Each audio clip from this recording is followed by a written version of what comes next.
Sizi daha xoşbəxt eləyəcək 5 qida məhsulu haqqında danışaq. Hamı deyir ki, xoşbəxtliyin yolu ürəkdən keçir. Yalan deyirlər. Boş verin ürəyi. Əsl xoşbəxtliyə gedən yol mədədən keçir. Heç fikir vermisiniz, acılanda hamımız biraz canavar oluruq. Amma biraz yemək yeyən kimi dünya gözəlləşir. Çünki xoşbəxtlik hormonu serotonin hormonunun 90% bağırsaqlarda ifraz olunur. Yəni bəlkə də sizin əhvalınızın sıfır olması həyat deyil, sadəcə boş qarınla əlaqəlidir. Gəlin sizi depressiyadan çıxardacaq o 5 möhtəşəm qidanı sayın. Birinci məhsulumuz qara şokoladdır. Ancaq kakao miqdarı 70%-dən aşağı olmamalıdır. Bu sadəcə şirniyyat deyil, qanuni xoşbəxtlik dərmanıdır. Tərkibindəki maqnezium sizi sakitləşdirir və stressi bloklayır. Amma 1 kilo yox ha.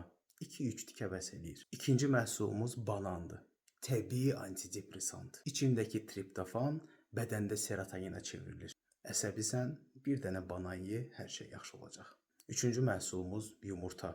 Hər səhər niyə yumurta yeyirik? Çünki tərkibindəki D vitamini və proteinlər beynimizdəki xoşbəxtlik düyməsini sıxır. Qoz və badam. Omega 3 anbarıdır və beynimizə deyir ki, narahat olma, hər şey yaxşıdır. Sən işləməyə davam elə. Və sonuncu məhsulumuz qatıq və kefir. Bağırsaqlarımızın ən yaxın dostudur. Bağırsaqlarımız bayram edirsə, beynimizdə də şənlik olacaq. Çünki qeyd etdiyim kimi, serotonin fabrikası məhz oradadır. İndi isə zəhmət olmasa gedin bu qidaları rasionunuza əlavə edin. Xoşbəxtliyin açarı məhz qidalanmamızdadır. Bir də ki, əsəbi dostun var, bu videonu ona göndər. Bu qida məhsullarından qidalansın, biraz əsəbləri sakitləşsin. Daha çox qidalanma haqqında olan məlumatlar üçün də məni izləməyi unutmayın.